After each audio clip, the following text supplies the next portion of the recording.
Tape is a rolling.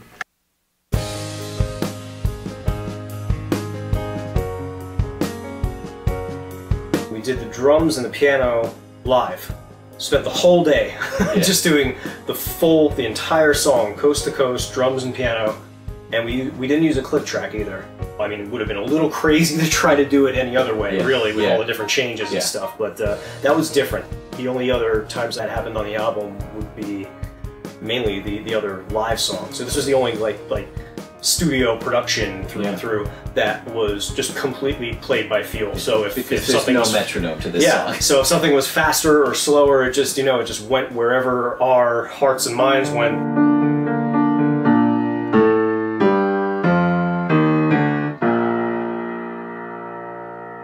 Yeah, wait, what are we doing here? I'm at this beautiful piano that's at one end of the studio, and John is literally at the complete opposite end on a drum set, and we can hear each other. But yeah, very different experience again.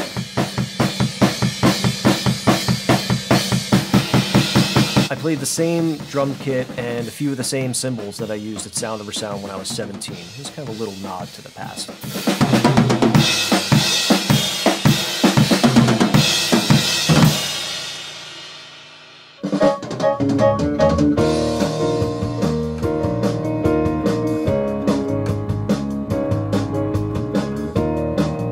When you get a good bass player, it transforms the song. And the big thing about Greg's playing was the fact that he was involved in the writing process. It wasn't like bass players coming in, we're showing him the chords and he's going for it. He knew what this was all about.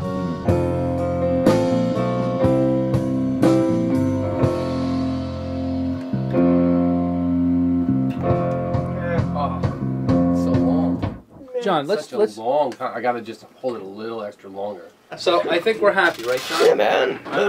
And I love the fact that the bassist is very focused and stands out. It really is nice.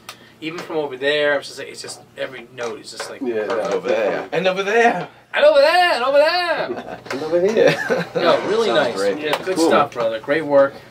Yeah, I mean it's an epic track to begin with, but you took it to another level, and I'm sure Max will take it to another.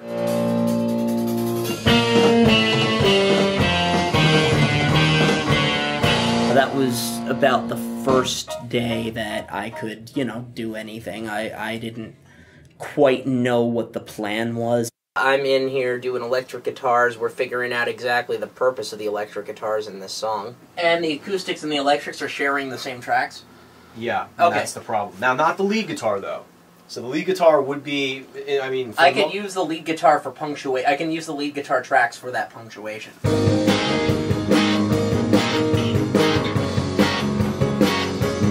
Now!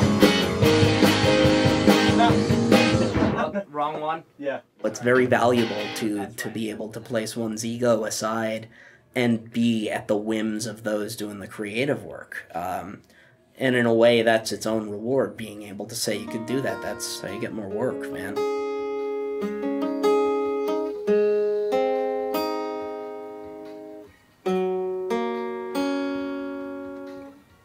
They noticed that one note.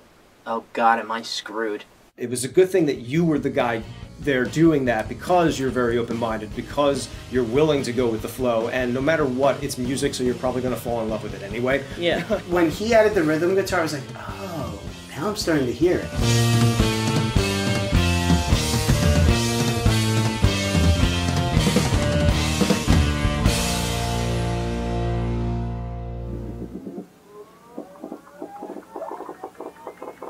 We're using this other tape machine now.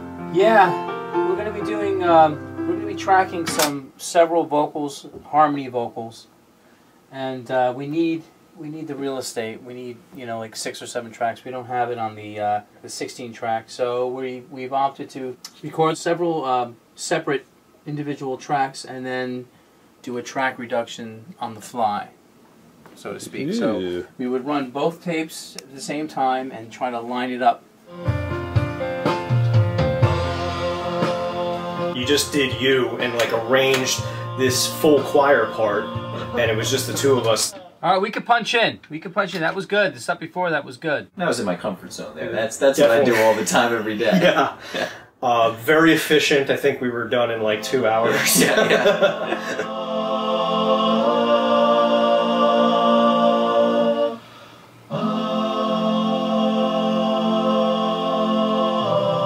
We're just doing whatever sounded right. Oohs, ahs, whatever just worked, you know, whatever felt right, we just did it. And it was like, well, we'll put words that fit that, you know, later. And, yeah, okay. We got that done, and then he put down that badass Hammond organ part.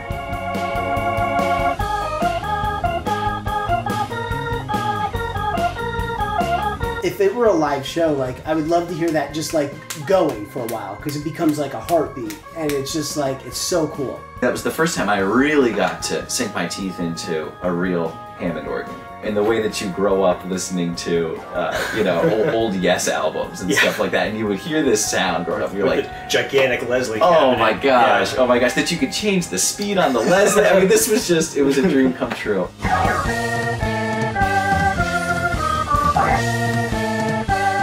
I was actually able to do these things that I've heard and that I've thought about. It was just, that was awesome. And again, there's John in his awesome studio, because he's got this stuff. Hey, Johnny. So what are we doing today, brother? Sound effects. We're doing sound effects created from scratch on a Moog Rogue synthesizer. It's an analog synthesizer, baby.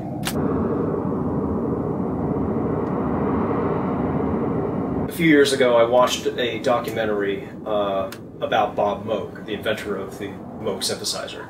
His philosophy was that you can use this machine to make any sound that nature can produce. I was like so stoked about that and got a little cocky about it. And I was like, okay, let's try to recreate all the different things on the boardwalk. I'm kind of imagining, like, okay, I'm gonna hear like a, maybe like a little Super Mario Brothers thing going on here, like, bing, bing, bing. Listening, I'm like, that's the ocean. That's the arcade. So I mean, these little guys, these little synthesizers are amazing. There it is. The ticking of the wheel spinning, like the Lucky Leo it spinning sounds wheel. just like it. Really not getting any level? For me, like, sound effects were just like tracks that you would have on a CD or like on your computer or something. You just pick the sound effect you want. Yeah. Like, you don't create it by manipulating energy. Right. Like, you sound like a freaking sorcerer. And this is a track of what? A voice?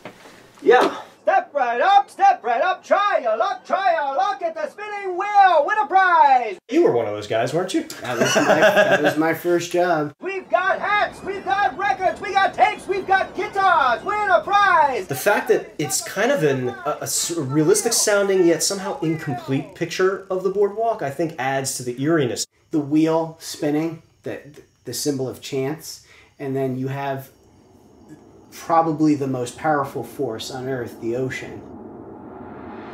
If there's anything in the world that is relentless, it's the ocean.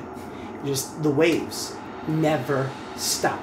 The day the waves stop is the end of time.